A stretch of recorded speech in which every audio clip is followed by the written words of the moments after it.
आपको अकाउंटिंग के अंदर जनरल जनरल एंट्रीज का टॉपिक है, उसके बारे में बताऊंगा, उसके कुछ एग्जांपल्स बताऊंगा, समझाऊंगा। सबसे पहले जो है मैं आपको एक रूल्स बताता हूँ, rules for debit and credit. ये रूल्स है हमारे पास डेबिट और क्रेडिट। ये मैंने इंट्रोड्यूशन टू अकाउंटिंग की एक मेरी वीडियो है, उसके अंदर मैंने आपको सब समझाया था, बताया था। इसी तरह अकाउंटिंग इक्वेशन की एक वीडियो है, उसमें भी ये सब चीज़ें बताई थी। तो यहाँ मैं आपको थोड़ा सा रिव्यू करवा दूँ कि ये कुछ रूल्स है डेबिट और क्रेडिट के, जिसमें अगर एसेट अगर इंक्रीज हो रहा है तो डेबिट होता है, और अगर डिक्रीज हो रहा है तो क्रेडिट। सेम थिंग, अगर एक्सपेंस अगर इंक्रीज हो रहा है तो डेबिट, डिक्रीज हो रहा है तो क्रेडिट। लायबिलिटी अगर इंक्रीज होती है तो डेबिट, क्रेडिट, और डिक्रीज होती है तो डेबिट, ऑपोजिट है। बताऊंगा आपको एंट्रीज के अंदर किस तरीके से ये इंक्रीज और डिक्रीज का कॉन्सेप्ट है। कैपिटल अगर इंक्रीज होता है तो क्रेडिट, डिक्रीज होता है तो डेबिट। सेम थिंग, अगर रेवेन्यू अगर इंक्रीज होता है तो क्रेडिट, डिक्रीज होता है तो डेबिट। राइट, ये कुछ कॉन्सेप्ट्स हैं डेबिट और क्रेडिट। अब हम ट्रांजेक्शन की तरफ जाते हैं। लाइक एक ट्रांजेक्शन अगर आती है मेरे पास, for example, if cash brought into the business as capital, it means कि कैश इन्वेस्ट हुआ है बिजनेस के अंदर, तब हम जनरल एंट्रीज के अंदर रिकॉर्डिंग में क्या इसकी एंट्री बनाएंगे। जो भी चीज़, जब भी कोई एसेट हम इन्वेस्ट करते हैं तो वो चीज़ डेबिट में होती है। एसेट इंक्रीज हो रहा है तो डेबिट, और कैपिटल का नेचर है, कैपिटल जब भी अगर इंक्रीज होता है तो वो क्रेडिट हो जाता है। कोई भी एंट्री अगर इन्वेस्टमेंट की हो रही है, लाइक कोई भी फिक्स एसेट इन्वेस्ट कर रहे हैं, करंट एसेट इन्वेस्ट कर रहे हैं, like cash, bank, fix asset के अंदर जैसे सेकंड एंट्री आ रही है, बिल्डिंग है, प्लांट एंड मशीनरी है, फर्नीचर है, कैश है, बैंक है, जो भी हम एसेट्स बिजनेस के अंदर ला रहे हैं एज एन इन्वेस्टमेंट, इनिशियल जो हम इन्वेस्टमेंट करते हैं अपने कारोबार को स्टार्ट करने के लिए, बिजनेस को स्टार्ट करने के लिए, वो चीज़ डेबिट हो जाती है। ठीक है, और कैपिटल क्रेडिट। ठीक है, तो जब भी हम कोई चीज़ इन्वेस्ट कर रहे हैं उसको डेबिट और कैपिटल को credit. Same thing, asset increase हुआ, डेबिट हो गया,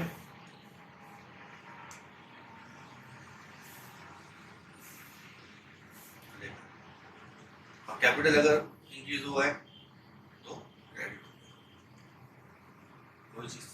इसी तरह कोई अगर बैंक अकाउंट हम ओपन कर रहे हैं, if bank account is open तो बैंक डेबिट, तो बैंक अकाउंट हमारा इंक्रीज हुआ है, और कैश मेरा फिजिकली इंक्रीज हुआ है तो बैंक डेबिट और कैश। सेम थिंग, अगर कोई चीज ऑन अकाउंट ऑन क्रेडिट पे परचेस कर रहा हूँ, मैंने अगर देखा जाए तो ऑन क्रेडिट या ऑन अकाउंट का मतलब है उधार पे। अगर मैं परचेस कर रहा हूँ कोई चीज तो परचेस तो मेरा डेबिट हो जाएगा, ठीक है, क्योंकि मेरा एसेट इंक्रीज हो गया। अब अगर मैं ये कैश पे लेट सपोज परचेस करता हूँ तो परचेस मेरा डेबिट हो जाता, और कैश मेरा क्रेडिट हो जाता अगर मैं इसको कैश पे परचेस करता। लेकिन यहाँ पे मेरा ऑन क्रेडिट पे, उधार पे पैसे में इसको बाद में दूँ तो परचेस डेबिट हो जाएगा, और सप्लायर का अकाउंट या अकाउंट पेबल वो क्रेडिट हो जाएगा। इट मीन्स मेरी लायबिलिटी यहाँ पे इंक्रीज हो रही है। तो लायबिलिटी जब इंक्रीज होती है तो उसका नेचर क्या है, तो मैंने आपको बताया रूल्स के अंदर कि लायबिलिटी जब इंक्रीज होती है तो क्रेडिट होता है। यहाँ पे देखिए आप, लायबिलिटी इंक्रीज हुई है तो क्रेडिट, और एसेट मेरा इंक्रीज हुआ है तो डेबिट। सेम थिंग, अगर if sale of goods on credit, अगर मैंने जो गुड्स जो है वो उधार पे बेचा है, लाइक अगर मैं इसको कैश पे बेचता हूँ, कैश पे सेल करता हूँ तो डेबिट होता मेरा कैश, और सेल्स या जो भी मेरा गुड्स है उसको क्रेडिट करता तो वो मेरा डिक्रीज हुआ। लेकिन यहाँ पे बात कर रहे हैं कि ऑन क्रेडिट में, ऑन क्रेडिट के अंदर सेल तो मेरा डिक्रीज हो गया, तो सॉरी, सेल मेरा इंक्रीज हुआ है, यानी गुड्स मेरा डिक्रीज हुआ है, सेल क्रेडिट हो गया, और इसके अगेंस्ट के अंदर डेबिट के अंदर मैं कैश लिखूंगा, अकाउंट रिसीवेबल या कस्टमर अकाउंट को डेबिट करूंगा। अगर ये सिंपली कैश में होता तो मैं कैश को डेबिट करता है यहाँ पे, और सेल्स को क्रेडिट करता। रेवेन्यू इंक्रीज हो रही है तो क्रेडिट है, सेल्स रेवेन्यू है मेरा, लेकिन यहाँ पे रेवेन्यू अगर इंक्रीज हो रही है तो क्रेडिट, और मेरा एसेट इंक्रीज हुआ है, कैश अगर तो वो डेबिट होगा, लेकिन अगर नहीं है तो अकाउंट रिसीवेबल मेरा एसेट होता है तो वो डेबिट, अकाउंट रिसीवेबल मेरा करंट एसेट है। अब आते हैं अगर if goods purchase in cash, वही वाली बात कि अगर कैश पे परचेज कर रहा हूँ तो परचेज डेबिट हो जाएगा, कैश क्रेडिट हो जाएगा। सेम थिंग जो ऐसे अगर मैं आपको बताऊँ इफ कैश सेल्स, कैश पे सेल की है तो कैश डेबिट हो जाएगा, सेल्स क्रेडिट हो जाएगा। इसी तरह अगर if cash cell return by the customer, cash cell जो है वो रिटर्न हो गई है कस्टमर से, कैश सेल्स, जब हमने कैश पे अगर सेल की तो कैश डेबिट हो जाएगा, सेल क्रेडिट हो जाएगा। अब वही चीज रिटर्न कर रहा है मुझे तो सेल रिटर्न डेबिट यानी एंट्री रिवर्स हो गई, यानी यहाँ पे अब सेल्स को मैं डेबिट कर दूंगा तो वापस आ गई, और कैश जो है वो मेरा क्रेडिट हो जाएगा, तो उसको पैसे मैं वापस दे दूंगा। तो यहाँ पे वर्ड एक सेल्स रिटर्न का आ जाएगा ताकि पता चले कि रिटर्न होगी, ठीक है। यही चीज यहाँ पे होगी, सेल रिटर्न डेबिट, कैश या बैंक क्रेडिट। इसी तरह कैश परचेज रिटर्न हुआ है कस्टमर सप्लायर को, वही कैश पे परचेज जो की थी मैंने, ये एंट्री रिवर्स हो जाएगी, तो वो मुझे कैश वापस दे देगा और मैं इसको माल रिटर्न कर दूंगा। कोई भी रीजन से या खराब निकला माल या कोई ऐसा जो माल चाह रहा था वो नहीं है तो उसको मैं रिटर्न कर दूंगा, कैश को डेबिट कर दूंगा और रिटर्न को परचेज रिटर्न के साथ टाइटल राइट हो जाएगा, ठीक है।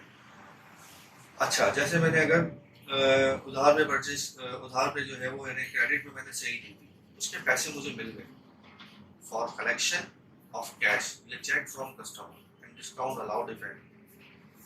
इसी को समझाता हूँ, लाइक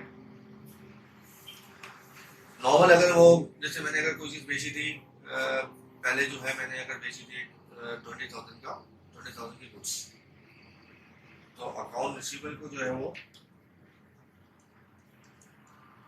ये वो मुझे पैसे बाद में देगा, अकाउंट रिसीवेबल को डेबिट किया होगा और सेल को क्रेडिट किया होगा। लाइक यहाँ पे जो एंट्री है कि जो गुड्स सोल्ड हुई थी क्रेडिट, ये एंट्री मैंने बनाई होगी जब मैंने इसको सेल किया था, लाइक ये 20,000 फॉर एग्जाम्पल हो गया। अब अगर उसकी पेमेंट मेरे पास फॉर कलेक्शन ऑफ कैश आ गई, इसकी पेमेंट नॉर्मली आ गई, कैश डेबिट हो जाएगा और जो रिसीवेबल था वो कम हो जाएगा, क्रेडिट में चला जाएगा 20,000 से, ये तो नॉर्मल एंटीमेंट है।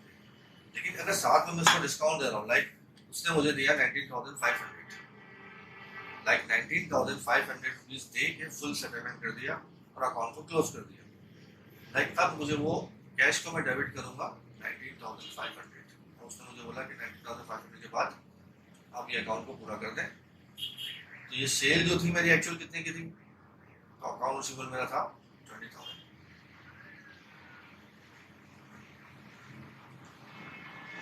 अब जो डिफरेंस आया 500 का, इट मींस कि मैंने उसको डिस्काउंट अलाउ कर दिया, क्योंकि हमेशा डेबिट और क्रेडिट इक्वल होता है, तो 500 का जो डिस्काउंट है वो मेरा सेल्स डिस्काउंट है, हमने इसको डिस्काउंट दे के हमारा अकाउंट को क्लोज कर दिया। तो यहाँ पे जो एंट्री बन रही है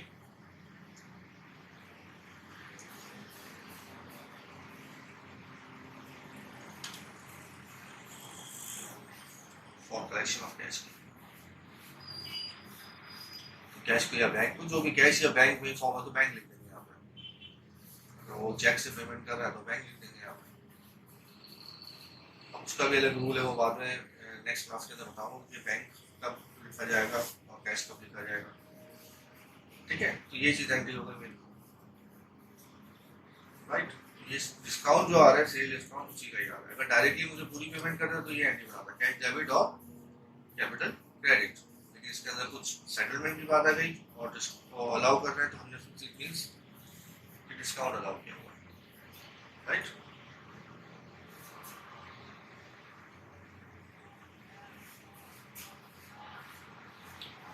अच्छा, अब आ जाए फॉर पेमेंट ऑफ कैश की, यहाँ पे कह रहे हैं for payment of cash cheque to supplier. अब चेक टू सप्लायर का मतलब ये है हमारे पास कि लाइक नॉर्मली जब मैंने उधार पे इसको ऑन क्रेडिट पे परचेज किया, लाइक ऑन क्रेडिट है मेरा, यहाँ पे जो एंट्री मैंने बनाई थी, इफ परचेज, ये वाली फोर्थ वाली, कि जब लाइक इसकी एंट्री जो बनी थी वो क्या थी, if goods purchase on credit, तो परचेज डेबिट और अकाउंट पेबल क्रेडिट हुआ। जब उसकी मुझे पेमेंट कर रहा है, अगर वो उसकी मुझे पेमेंट कर रहा है, तो यहाँ पे क्या हो जाएगा, मैं इसकी पेमेंट कर रहा हूँ, सॉरी, कैश क्रेडिट हो जाएगा और अकाउंट पेबल, लाइक इसकी भी एग्जांपल लेते हैं कि अकाउंट पेबल डेबिट हो जाएगा। या मैं आपको भी समझाता हूँ उस एंट्री को वापस से, कि जब मैंने इसकी परचेज की थी ऑन क्रेडिट पे, तो परचेज को मैं डेबिट कर दूंगा लाइक 15,000, और अकाउंट पेबल जो मेरी लायबिलिटी थी उसको मैं क्रेडिट कर दूंगा।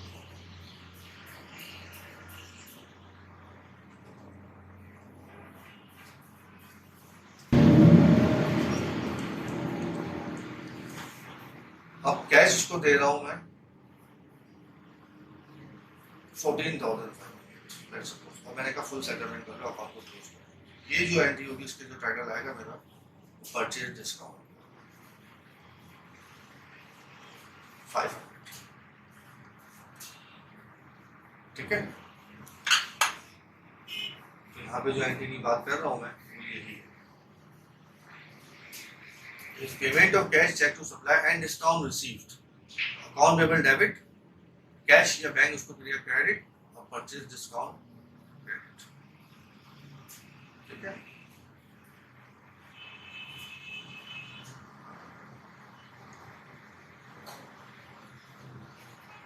अच्छा, अब बात करते हैं,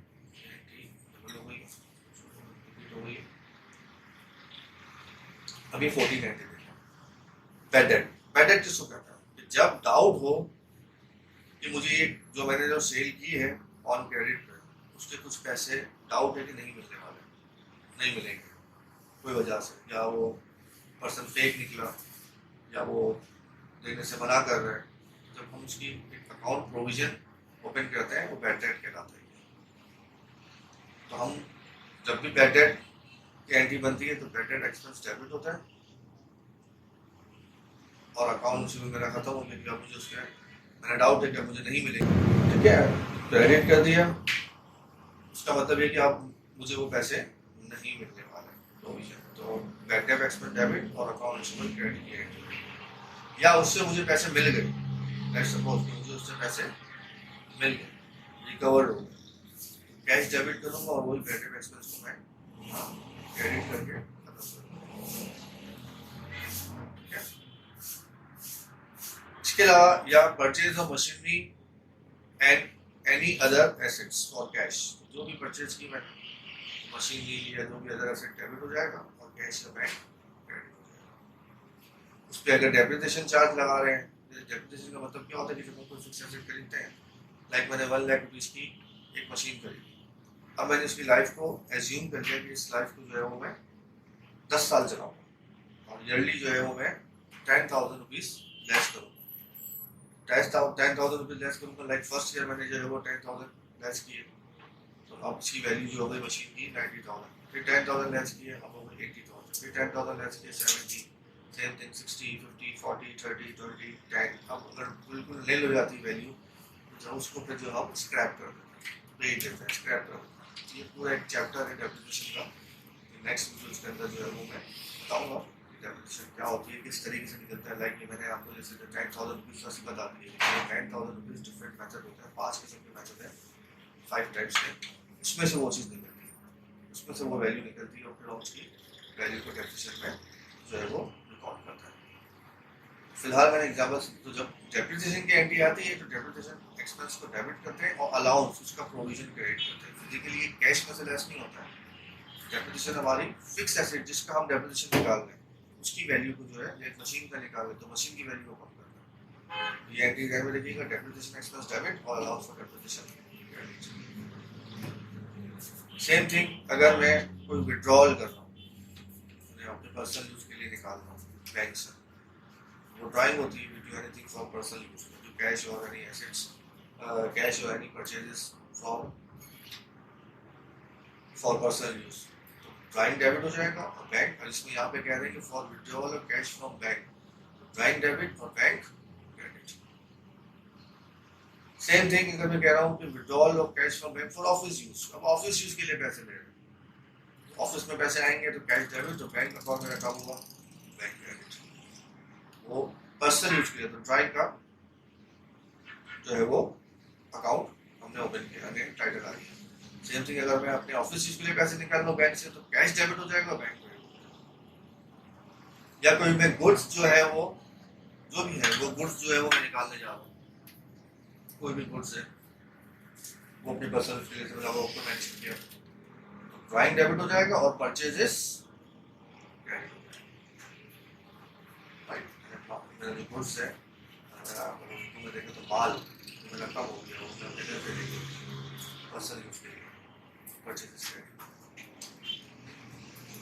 इसी तरह सेम थिंग अगर मैं कह रहा हूँ पेमेंट ऑफ एक्सपेंसेस, कोई एक्सपेंसेस पे कर रहा हूँ, तो जो भी एक्सपेंस पे कर रहे हैं ये आगे क्लास में है कि डिस्ट्रीब्यूशन क्या है, सैलरी है, सेलिंग है, एडमिनिस्ट्रेटिव है, जनरल एक्सपेंसेस है। आगे मजीद वीडियो में इस टॉपिक को भी समझाऊंगा कि कौन सा एक्सपेंस होता है। लाइक जनरल एक्सपेंस है कोई भी, तो मैं एक्सपेंस को डेबिट करूंगा और कैश या बैंक को क्रेडिट करूंगा। फिजिकली मैं जो है वो कैश दे रहा हूँ या बैंक में से पैसे जा रहे हैं पे कर रहा हूँ ना, तो वो क्रेडिट हो जाएगा और एक्सपेंसेस जो भी एक्सपेंसेस है वो डेबिट हो जाएगा। तो ये सब था। आप देखिए नेचर के अंदर कोई भी चीज़ के अंदर नेचर जो एंट्री बन रही है उसके अंदर अगर एसिड इंक्रीज हो रहा है तो डेबिट में ही जा रहा है, डिक्रीज हो रहा है, कम हो रहा है, लाइक जैसे कैश बैंक मैंने पे किया, जैसे एक्सपेंस के अंदर मैंने पे किया तो कैश या बैंक जो है वो कम हुआ ना, वो डिक्रीज चला गया। सेम थिंग एक्सपेंस जैसे मैंने आपको कम हुआ, अभी एंट्री जो आई थी एक्सपेंस की, तो सेलिंग या डिस्ट्रीब्यूशन एक्सपेंस को डेबिट किया हुआ है, जनरल एक्सपेंस को, और कैश या बैंक को क्रेडिट किया हुआ है। एक्सपेंस अगर इंक्रीज होता है डेबिट में जाता है, और अगर कैश ऐसे डिक्रीज हुआ है तो क्रेडिट में जाता है। बेसिक पूरी जो रूल्स है वो मेरे इसी रूल्स पे सब चल रहा है, डेबिट एंड क्रेडिट के रूल्स में ही जो सब चीज़ें हमारी चल रही है। लाइक कैपिटल मेरा इंक्रीज हुआ था, देखिए आप क्रेडिट में गया, कैपिटल इंक्रीज हुआ क्रेडिट, और हमारा एसेट इंक्रीज हुआ है डेबिट। बैंक अकाउंट ओपन किया तो एसेट इंक्रीज हुआ है तो डेबिट, और पैसे दिए तो कैश डिक्रीज एसेट है क्रेडिट। लायबिलिटी जैसे मैंने कहा आपको कि अगर अकाउंट पेबल की बात करते हैं तो यहाँ पे परचेज डेबिट किया था, अकाउंट पेबल क्रेडिट किया, तो लायबिलिटी जब इंक्रीज होगी तो क्या होगा, लायबिलिटी जब इंक्रीज हुई तो क्रेडिट, और अगर उसकी पेमेंट कर दी डिक्रीज होगी, कम होगी, यानी अकाउंट रिसीवेबल और अकाउंट पेबल दोनों एक दूसरे से ऑपोजिट है। अकाउंट रिसीवेबल अगर इंक्रीज हो रहा है तो वो मेरा होगा डेबिट।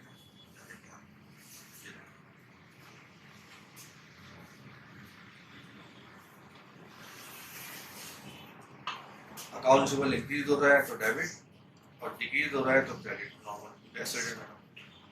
अकाउंट पेबल को देखें, अगर अकाउंट पेबल जो है मेरा इंक्रीज हो रहा है तो क्रेडिट, और अगर डिक्रीज हो रहा है, कम हो रहा है, उसकी पेमेंट कर दी। ये कुछ फॉर्मेट थे, बेसिक एंट्रीज थी जो मैं समझाना चाह रहा था आपको, उम्मीद आपको समझ में आया होगा। चलो नेक्स्ट वीडियो के अंदर इसको मैं प्रैक्टिकली सॉल्व करके बताऊंगा अमाउंट के साथ, कोई अगर जैसे कोई क्वेश्चन आता है तो किस तरीके से सॉल्व होता है। इसमें जर्नल एंट्रीज बनती है, उसके बाद लेजर बनता है, उसके बाद ट्रायल बैलेंस बनता है, ये सब आपको स्टेप बाय स्टेप बताऊंगा। इस एंट्रीज को आप ध्यान में रख लीजिएगा, ये जो बेसिक एंट्रीज आती है इसकी एंट्री क्या बनती है, हमारी जो भी ट्रांजेक्शन आती है इसकी एंट्रीज क्या बनती है, तो आपको काफ़ी हेल्प मिलेगी क्वेश्चन को सॉल्व करते हुए। ठीक है, चलो फिर नेक्स्ट वीडियो में मिलता है।